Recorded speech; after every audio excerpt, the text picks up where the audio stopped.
In this episode, we're talking about a game where you sacrifice waves of cute animals to kill a tree. It's Forest Heroes. This and more on Indie Game Arcade.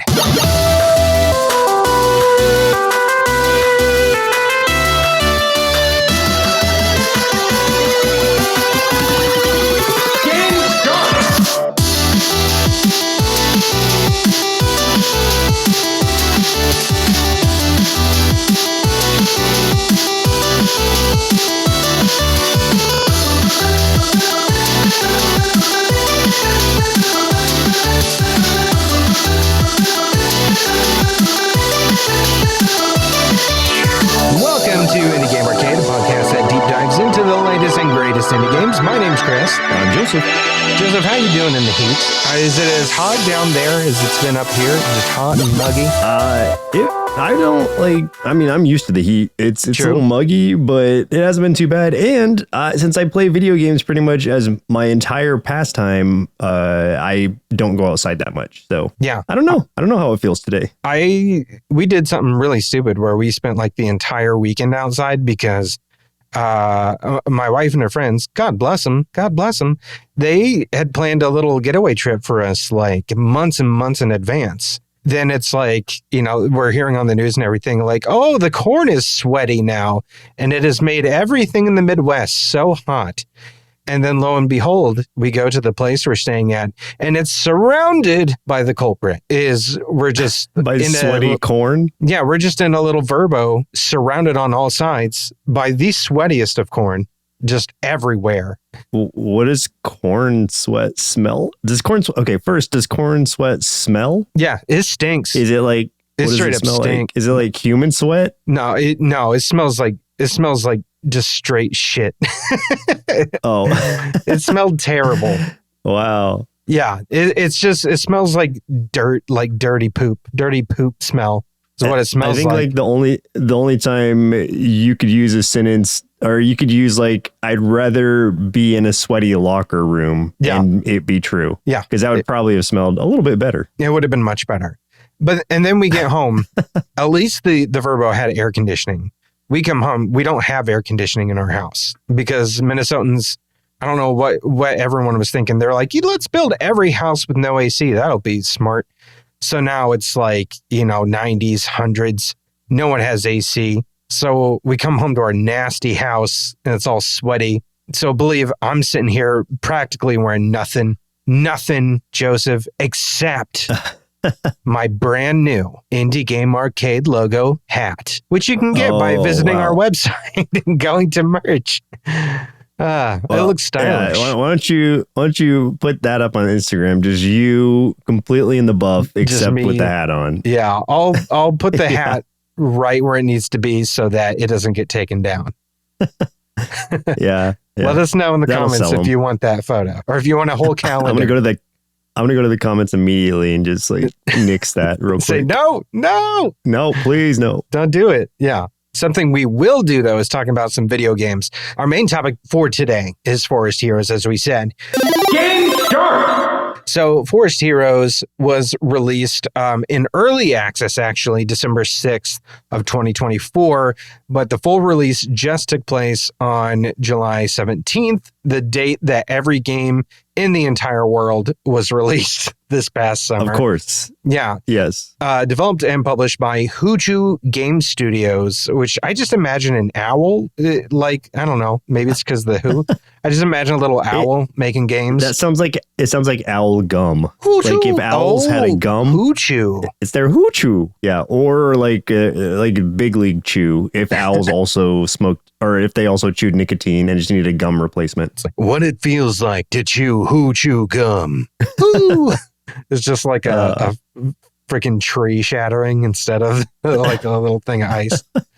Their logo is I think it's like a Doberman though, or something playing. Yeah. You're games. right. Yeah. I've seen that logo many times as I logged into this game. Exactly. Because I played a lot of it. Yeah. Retails for $9.99. And for a quick description, Forest Heroes is a hybrid between tower defense and roguelike deck building where you are commanding animal allies and mushroom-based magic to defend against waves of different forest-themed threats, with the ultimate big baddie being like a evil big old tree hence my very clever, witty intro. Thank you. Describing the exact happenings of this game. Don't laugh at me.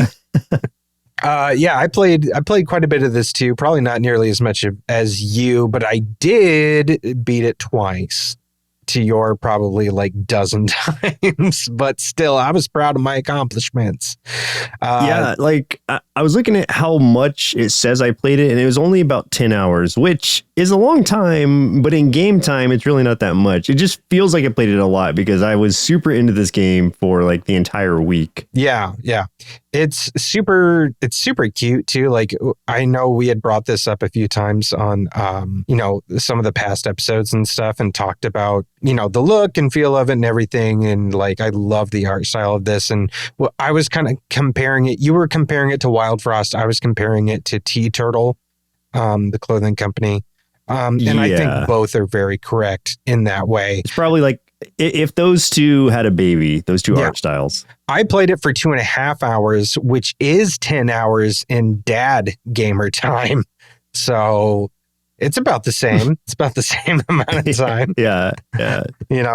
How about you walk us through some of the mechanics of this? Okay, so mechanically, this is a roguelike deck builder, but the auto battler aspect of it, which is not something that I like ever thought I'd be like kind of into. Just auto battling just sounds too automated to me. Yeah. So it was like, okay, well, there's nothing to it. But what I appreciate about that aspect of it actually is how it plays into this game where you are setting up your lane essentially with all of your critter cards that you're choosing between like one of three of these like forest wizards, sort of. They're elves. And they're elves, but they're like, I guess two of them are wizards. One of them is like an archer thing, or one of them, is it the bird? Is the bird guy?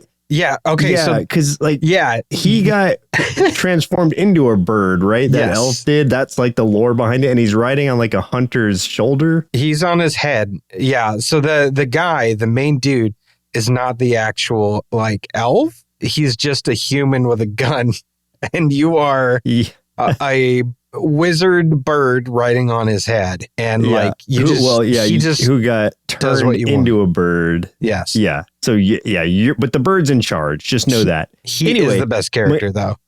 He's fine. I didn't like playing him as much as I did. Actually, the first wizard was my favorite. I just really enjoyed the spells he had at his disposal, and that's who I was really like winning the most with. Really? Anyway, okay. So the mechanics of it, you choose your elf. They each come with a default hat, and the hats come into play later because those are interchangeable, where you get a different hat that affects the lane that is in front of you or around you, and also has some kind of like mechanical skill to it, some sort of perk that is added to it. So none is like necessarily better than the other. It really just depends on what kind of, deck or build you're going for that run, because they all have their benefits. And what you're doing is you are trying to defend the mushroom tower that you have set up and go like send your critters down this lane to fight off these enemies,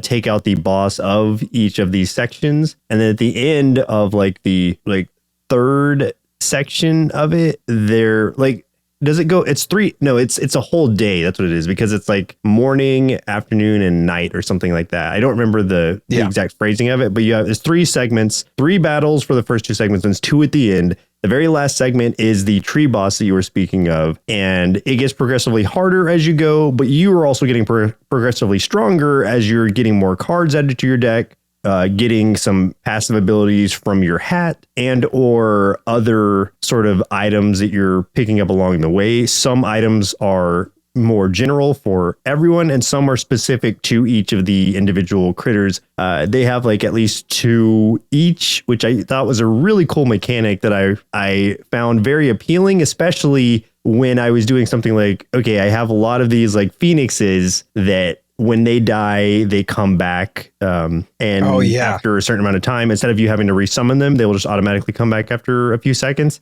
Mm-hmm. But one of their items is like every time they respawn, they have 10 extra health. And so like that means if I had a lot of those phoenixes, those items apply to every single one of the same critter. So if I had like at one point I had 3 phoenixes going, so anytime they would die, they would just reshuffle back in stronger and stronger and stronger, and it just became like a force to be reckoned with. That health bonus resets after each match, but as long as the match is still going on, because some of them run for a little bit longer than others, just because of various things. That means some of those longer battles, those phoenixes are just like a wrecking crew of tanks just going through and just burning everything down. And it was just really satisfying. And that's what I found really satisfying about this game in general, was how good it felt to sort of see this like little machine, the little perfect engine you build in action, just sort of like wrecking through. And it's not always going to work out. I've won more than I've lost, but there were some where it's just like, I know this isn't going to go well because I'm just not picking up the right stuff. RNG isn't being good to me, or I just had a bad plan and it didn't pan out because I was expecting something to come to me, something item wise or creature wise, and it just didn't happen for me. So as with any roguelike, you're going to run into those, especially with deck builders, because they are so card specific. But when you can really get it going, like, you're going to have a great time with this. Do you have a favorite animal hero? Because I have a very specific one, which is that poodle. Dang, that is like the most... I think he's like the most powerful card in the freaking game. What does the poodle do again? I can't remember. So the poodle starts with 0 attack, but like if he stays in your hand, every time you use another card, then he stacks attack and he gets more health. And so like you keep doing that and stuff, and then he transforms into like a giant poodle. And like you can just keep going and going and going and keep stacking stuff. So at one point I unleashed like a poodle that had like 150 health, and he was doing like 76 damage or something per hit. So like he went out there and he would start wrecking bosses.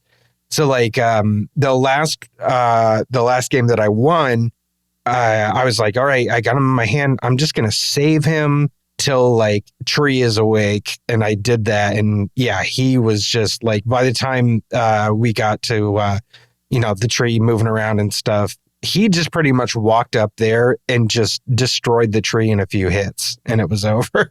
I don't remember like what my if I were to choose like a favorite feature, there was one that I had, one of the runs that just went like super well, and it was all balanced around like one specific creature, but I cannot remember what it was off the top of my head. I've done so many of those runs, it all starts to blend together. Some of my favorite builds though are like the Thorn build. Like, those are good. There are so many cool items that you can like boost your Thorn damage with, or some spells that do like make the thorns do like ×2 or like 2 times the amount of damage they would do. And or there's a card that lets you like literally do all the damage that the combined amount of thorns you have in an area would do, like right away, multiplied by with some multiplier added to it. And so I was just like basing my whole build that run. Actually, that was the first run that I won. So that was early on when I was playing, but it was like a clean sweep all the way through. Sure. Like even the final tree stood no chance against like this Thorn build that just like went through. That's where like I got the achievement for winning under 20 minutes, because it's just like I just streamed through that entire thing so quick after I got that Thorn build set up.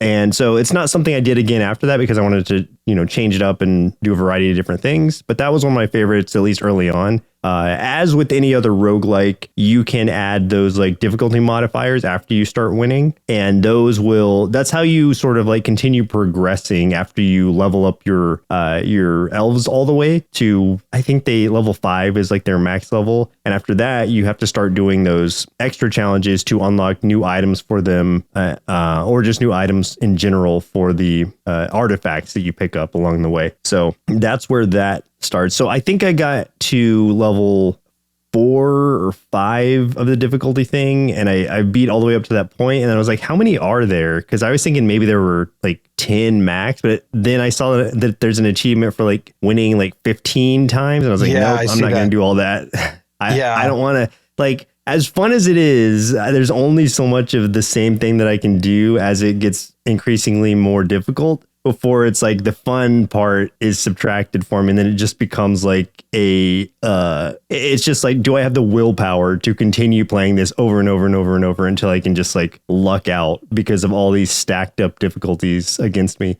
Yeah. And so at 5, I was still having fun. I didn't hit the point at all where I'm like, oh, this is too hard for me to be having fun anymore. It's just like, I don't know what it's going to look like, you know, at level 15 of those negative modifiers added. And it's like, will I be satisfied beating it? Or can I just like leave this game as is and come back to it later and, you know, maybe give those a shot? And I think that's what I would do, honestly, just to, one, not burn myself out on this game, because I do have very positive, like, feelings towards it, and 2, just because there are so many other games that I need to play that I cannot spend another 10 plus hours on this just trying to like continue beating it over and over again.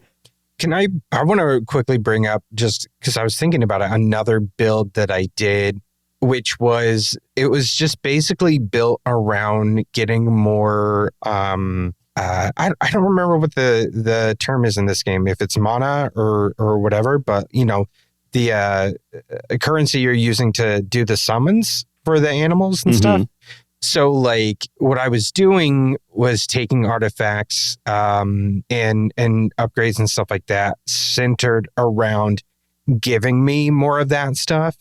So like I had the one where like when you kill one of the mini bosses, because like when you go into a battle, you'll have like a main boss to fight, and there's usually like 2 mini bosses in the way. So like you take one of those out, you immediately get like 10, right? But then I had another one that was like, it was like every 5 of your guys die or something like that. Then you get so many more of those like mana crystals or whatever. But then I also had something about like every 3 kills, you get extra ones. So like at some point, because I had stacked so many things, I was pretty much just doing constant summons without stopping. So like I was just overwhelming the guys with numbers rather than like, you know, it really didn't matter how much damage like my little guys were doing. There's just so many of them at all times. Like they were just steamrolling, and that was really satisfying. And I was doing that one on the pale elf one. So it's like, you know, she has like all of the skeleton summons and stuff when like, you know, folks die and the gravestones pop up. And if those don't get destroyed, the skeletons will pop out.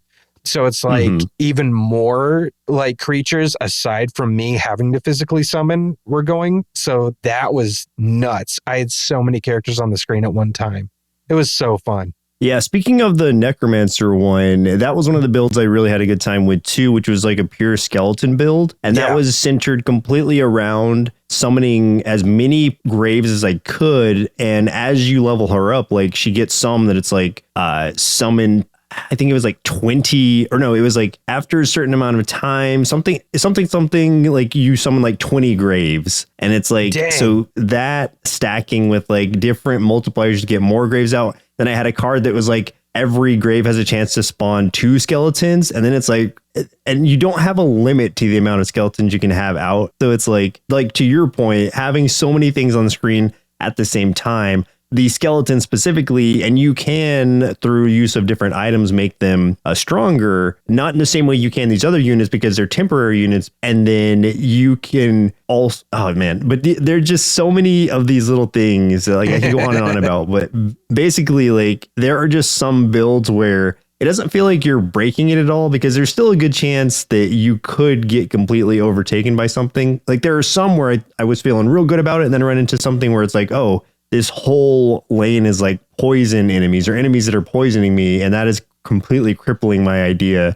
So that's not going to work. Or, you know, a counter thing of thorns against my, like these melee things I had going on. It's like, oh, well, that sucks for them. Yeah. So I can't like progress there. But when you do get a good thing going, like it is like super satisfying. There's one in there, a run that I did with like multiple ballista turtles, because what they do is they shoot from a decent range. They're very slow, but they're shooting from a range, and every, I think 2 shots or maybe 1 shot they do, their next shot, or like they get a little bit more powerful each time. Yes. So the longer they stay out, their attack gets slowly and slowly like stronger and stronger. So I had something up there like tanking for them, just some like throwaway units like my raccoons or something up there, just like tanking the damage, while the turtles just were in the back powering up, and they just got so strong that they almost like one shot the final boss together. I think I had like awesome. 4 of those turtles, and it's just like boom, boom, boom, boom. And then the boss's health just gets chipped away, and it's just really cool to see that.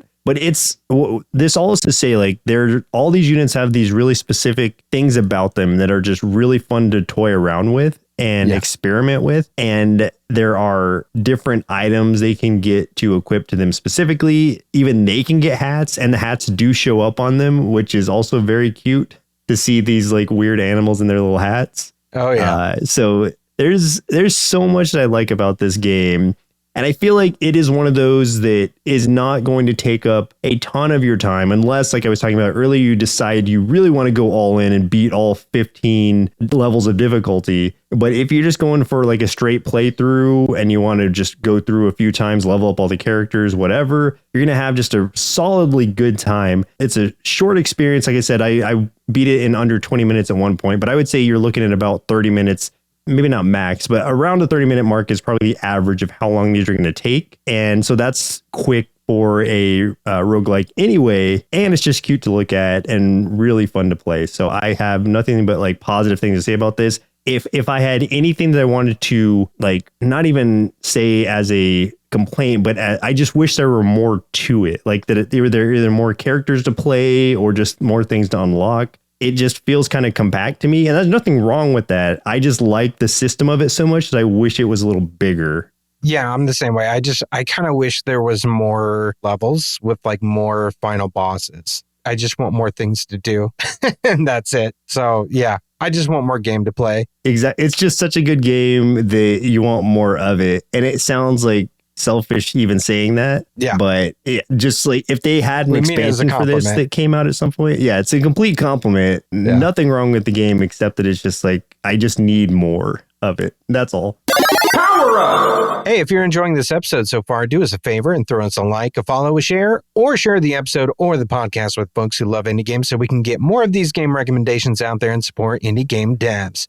We also have a YouTube channel at youtube.com/nerdsloth where you can catch us playing more indie games or check out our top 5 and top 10 series for even more indie game recommendations, because we believe there's an indie game out there for everyone. Combo! Let's talk about some other indie games we've been playing this week. There's one that I wanted to bring up called Grimshire. This released on the 22nd, so it wasn't the 17th for once. That's weird, right? Released into early access from Acute Owl Studio. What is with the owl stuff today? Is there like something going on with owls? Hoochoo! This is that cozy looking farming sim I was telling you about before that has a little bit of grimness surrounding it, where you're playing a character. You get to kind of choose, like when you create the character, what they are, whether they're like I went with a bunny. I basically made Bunnicula. Do you remember Bunnicula from when you were a kid? I do remember Bunnicula. Yeah, yeah. I totally made Bunnicula. He's like a white rabbit with red eyes. So yeah, it was fun. Anyway, I made Bunnicula. So you're basically found unconscious and you're brought to this isolated island village full of fellow anthropomorphic NPCs. And you also kind of hear the news at the same time that the capital city that they trade with is burning. And nobody knows what's going on. But everybody on this island is super nice. They take care of you. They give you a home. Everyone, Joseph, everyone on this goddamn island gives you presents. Every time you meet someone, they're like, oh, here, have a new rake for your garden. Here, have a painting. Here, have all new wallpaper for your house. You can't find that in the United States. Nobody does that here. No one's going to get, like, I'd be lucky. I would be lucky for someone to even give me a pie these days. Anyway, I wouldn't trust a random pie from a stranger. I would love a pie from a stranger if someone wants to give me a pie. Anyway, you have to work and contribute to the community by adding to their food stores before winter, which at the moment is very, very poor. There's hardly anything there. So your task really in this game is farming, mining, fishing, the whole thing, like, very Stardew Valley-ish kind of stuff. As well as making relationships, which could include romantic ones. But there's this backdrop of kind of like, there's like sinister stuff going on in the background of this world. And you're just kind of getting bits and pieces of it here. And it's starting to affect like what's going on this island. So like that trader who comes by boat, he's the one that found you. And he's the one that usually would go and do trading with like the big city to bring supplies in. He comes back and he's just like, hey, the city's gone. It is burned completely to ash. The only people left alive are feral, and they tried to attack me. And the only reason I'm alive is because they seem afraid of water. I mean, 2 and 2, you put that together, it's like, okay, so it's like a rabies virus. And I'm like, one, that's cool. Like, that's so thematic. I love that. So like, he's like, okay, so obviously, there's no more trading. He can't bring supplies to this island anymore. So it's got to be self-reliant. So it's like, basically creates the idea of like a Stardew Valley-ish kind of game, except with a lot of pressure. And things just kind of start going downhill from there. So like, if you can't make the food and stuff that's needed, people will begin to starve essentially, and at some point, like these fancy looking dudes show up in boats and they start demanding food, in so many days, or they're going to start taking things by force because they're armed. And like at some point, something happens to the water and all the fish die. And people start getting sick, and you're just trying to keep everyone alive as best you can because it's like a permadeath game. So like if any of the NPCs like die, like they're dead, and it like affects everybody on this island. Like you do like a funeral, and everybody like it'll change their perceptions and personalities and stuff. So it can get pretty grim, which is apt since it's called Grimshire. So yeah, it's a very interesting take on farming sim. Yeah, well, it's like I like that it takes the idea of the farming sim, which is always, kind of thought of as a cozy sort of genre thing. And there's definitely some coziness to this, but there's also that like darkness to it too, and like that the grimness. There's that grimness to it. And I love that it's kind of flipped the script on cozy for a little bit there. And I think that's really interesting.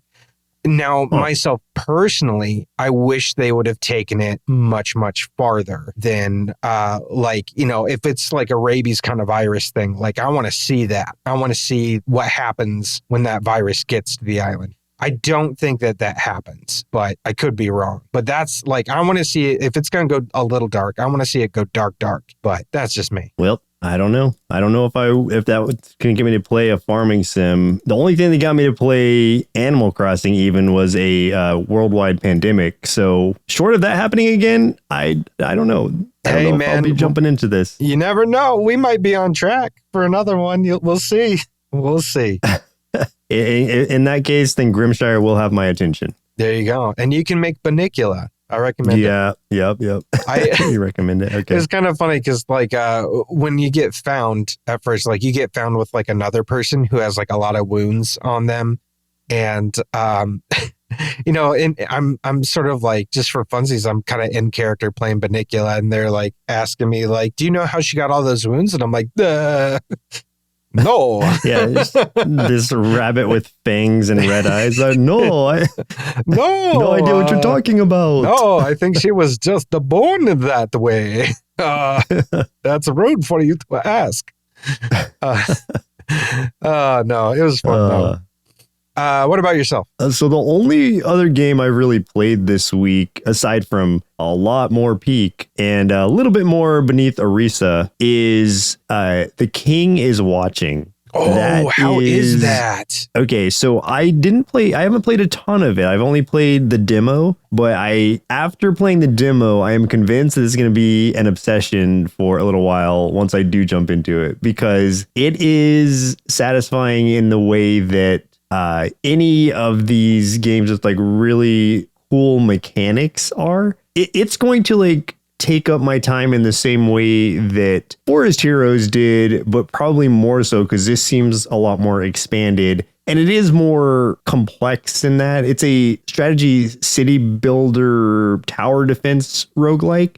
Yeah. And all those things, even if you don't, those things like alone, I'm not necessarily like, it aren't necessarily appealing to me generally. Like I used to play a ton of strategy games, but like tower defense is like neither here nor there for me. But when you combine all of them together and make them a roguelike, now I'm in. And so far, it is even just a demo. I'm already seeing things where it's like, okay, this is a really cool idea. I see where this can expand.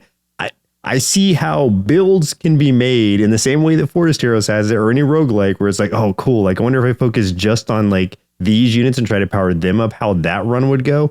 So it's me thinking of like future runs just by doing a couple runs. That is what I would deem as like a really successful roguelike, is like making me think about potential runs that I haven't even done yet. Yeah. Is exciting to me. And this has a lot of that going for it. I don't know how many like different kings or whatever you can play as. I know there's a variety you can choose from. There seem to be different trees that you can like level the skills up with. You know, that's your the meta progression after each match, because you'll have some things you'll take away from your currency that you can then spend to get those like little upgrades that will that will be permanent to help you in future runs. And the way that it works, also an auto battler, actually, now that I'm thinking about it, is you're setting up your different tiles inside of your castle walls. And those are doing different things, like giving you resources like, water, lumber, things like that. And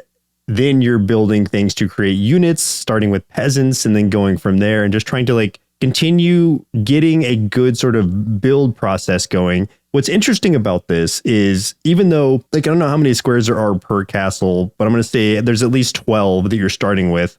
And even if you fill up all 12, the only ones that are running are the ones that you as the king have eyes on. And the way that works is you've got it starts as like a 3 square sort of L shape, or I guess just a 1, 2, 3 and like a little curved shape. And you are anything that is in that little grid that you have set up is active and running at that time. You can expand your vision, is what it's known as, like your purview or your vision or something, as you like get more, I guess you progress more through the game with different upgrades and stuff, or through the run with different upgrades. But it starts as a 3. So only the little tiles that are in your 3 tile view are active. So you have to be like moving that around also it's like, okay, what am I lacking right now? I need more water. I need to set up some, coal for later because I know I'm going to need that. So let me set that up over here. I need to be like churning out more units. Like you have a unit cap and you need to start like building other of the same buildings in order to like increase that cap. And so it's like a lot of different things going on at once, but it's not so fast paced that it feels like a RTS where it's like, oh, I'm getting completely overwhelmed and I'm having to like think through all this too quickly. Yeah. It feels manageable to me because you're seeing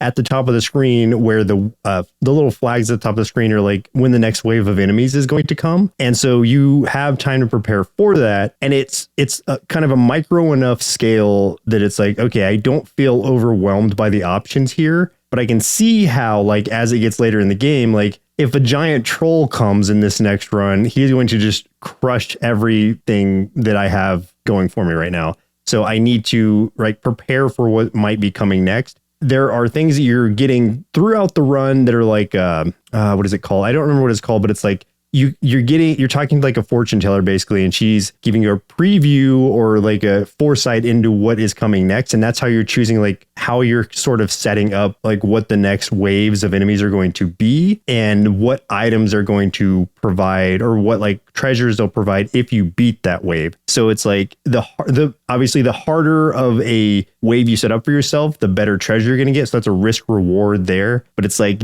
is my army strong enough to take on a wave like this to where it will be worth it to try to get? It's like, yeah, I would love to get all these items that this one wave is providing, but there's no way it can take on these enemies. So I need to do an easier wave right here. So there's a little bit of setup in there, but it's not like real time in that case. So you're just like, you're choosing at your leisure. It's only real time when you're on your main screen. You can also, if you're just going through something like resource gathering in between waves, you can fast forward like up to like a ×3 fast forward. And that like goes back to like normal speed when the enemy wave comes in. So it sounds like a lot, but it's like, even just in the demo I played, I don't think I did very good, but I could see myself getting super into it now that I kind of understand the mechanics behind it. And I'm like, oh, okay, yeah, that makes sense. So I don't know. It's just really cool. It's like a really small scale thing, but I think there's like a lot of great mechanics behind it. And that's one of the most appealing things about games to me in general. So yeah, it's got my attention. I'm going to definitely be picking it up probably right after this call's over, and then playing more of it. So this might be something I do report back on in a future episode. Well, let me tell you really quick for those listening. One, I do appreciate real quick that they obviously like Evil Dead, because in one of the screenshots on the Steam page, there's a guy holding something that looks suspiciously like the Necronomicon, and it's called the Tome of Questionable Wisdom. And I love that. Yeah. That's good. Yeah. The other thing I want to bring up is the amount of different bundles this game comes with right now. So like, I mean, obviously you can buy it by itself, but there are 3 different bundles that are all fantastic.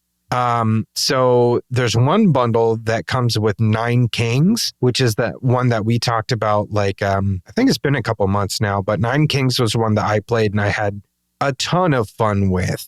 And it goes very, very well specifically with this game. Like that's a great pairing. Oh yeah, that one's early access still, isn't it? Because there was a reason why I hadn't picked that one up yet. Yeah, it's still in early access. Yes. Okay. It is like, honestly though, like once you start playing it, you're gonna love it. Like I know Nine Kings I'm sure it's one you're gonna love. It also comes like Loop Hero and Drill Core. Also, Loop Hero I have from years ago. Drill Core I just picked up. So nice. Yeah, I didn't even realize it came in those bundles. I'll pick it up for cheaper then. Great. Yeah, there you go. So like the bundle with 9 Kings and the bundle with Drill Core, both $30.13, but the bundle with Loop Hero $15.51. Super, super cheap. So Loop Hero, a steal, complete classic. So yeah, and like that means Loop Hero is selling for like $3 because like I have Loop Hero and the deal is like $12.14 for me. So it's like, okay, so Loop Hero is like selling for almost pennies, and it's such a great game. Like I want to play more Loop Hero now that that's back in my mind. I forgot about that game. Yeah, actually right now as of talking, it's Loop Hero is on sale like solo for $3.74. So yeah, man, that's 75% that off. came out in 2021. Wow. Yep, that's right. Man, cool game. Final round. Hey, let's talk about some upcoming indie games we're excited about. I want to talk about one real quick called Sands of Hope. This is supposed to be coming out on August 4th. This is an open world exploration and adventure game in this like really cool, kind of cute desert kind of world. So you're basically like you're exploring the sandy landscapes of Sidonia. Ooh, that just made me think of the Knights of Sidonia. Like, wasn't that a Muse song, Knights of Sidonia? Yeah, that's a cool song. I don't know. Anyway, as you use your ancestral powers to build and attach magnetic cubes, find energy cores, and restore the land's water flow while meeting other villagers with the help of a loyal dog.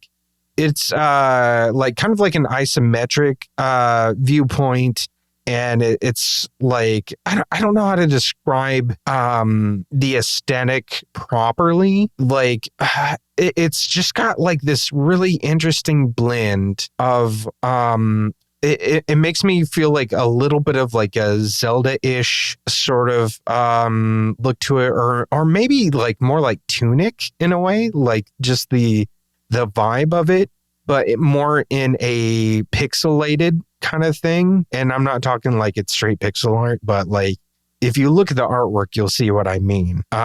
But yeah, it looks really cool. Like I'm loving the world of this thing, and I can't wait to get my hands on this and try it out. Plus, you get a dog. Who doesn't want a dog?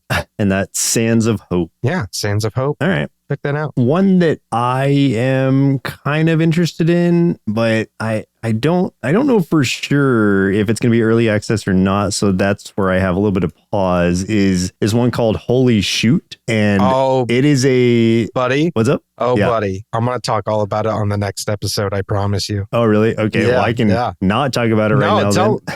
Tell them about it. Explain it, and then I'll go into more detail just later. Real briefly then. It's a roguelite action FPS in a satirical version of hell. And it just, to keep it short, like it just looks really entertaining and like a good time. And I love the way the graphics look too. It's got sort of a I don't want to say Borderlands but a little bit that it feels very Borderlands in design. And which I like Borderlands, but like as a roguelite, that's what the appealing part is to me. I enjoy when they take sort of different styles and blend them with roguelike or roguelite elements. Like that's where it's like, great, I don't have a ton of time to play through a whole game, but you give me a roguelike game, I will spend a ton of hours playing that same game over and over again. Yeah. Well, guess what? I played it, and I'm going to talk about it on the next episode. Hey, wonderful. That works out then. Yeah. So that means if anyone listening, if you're interested in it, you have to come back. You have to now. Ooh, so that you can hear that discussion on Holy Shoot. Oh, I just got it. I just got it. Wow. Okay. Well, we had a lot of laughs, but...